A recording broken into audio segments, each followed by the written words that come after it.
you know, in the end, like, life is prosaic again, and, you know, how long does that high last? Well, sure, but I mean... Because the high is only, also, sorry to interrupt, but the high is only as high as you were feeling oppressed before. If you weren't feeling oppressed, because, like, I don't get this at all, because I never worried about my personal salvation. Even when you were a kid? Certainly not after about age 12 or 13. Okay. Or 14. So before then, it's more murky, and yeah, I probably did. But certainly not after 12, 13, 14. But only if you were feeling oppressed and worried about, you know, how God was judging you and whether you'd be saved. Only if you sowed in tears could you reap in joy. Sure. Well, you know, so here, I mean, so much of this goes back to Luther. So let's just revisit him for a second. I mean, Luther's somebody who is shaped by late medieval Catholic piety, and for him, you know, I think a sense of being under divine judgment came very naturally. Of course, you know, it's not just what he hears in church, it's not just the relationship he has with his father, it's also the fact that he's an Augustinian monk, and so Augustine's own experience of, I think, great inner turmoil is there kind of forming him.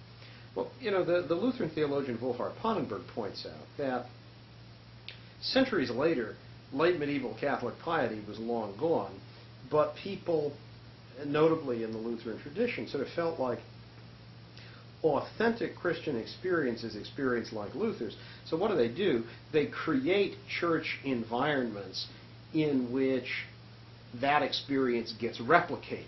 So, you know, what came naturally to Luther now has to be deliberately cultivated with a certain kind of preaching, a certain kind of evangelism. Yeah, my dad would whip them up. You know.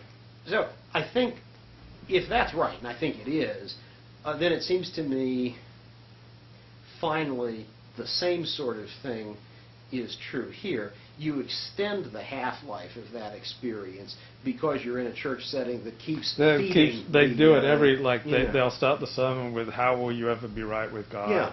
How will you ever climb the shaking sides of Sinai?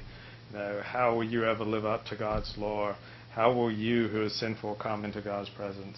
Right. Whip it up again, and then here's the answer. Right. And so people can vicariously feel that. So I think that extends the half-life considerably if you can manipulate people's emotions in that way. Right. Yeah, because I've been to church, you know, maybe 5 times in the last 20 years. But those times when I did, it was like firing up the troops again. It was like take them through that journey from being lost to being saved, and firing them up again. And you could see people kind of going through that journey in church and coming out, you know, yeah, I'm saved and ready to face the week. I mean, it's clearly not what you find in every congregation on every Sabbath, and I would guess it's less common now than 20 years ago. But I think it's easy to see how, at least in settings where that was the case, there wouldn't be any necessary upper limit on how long that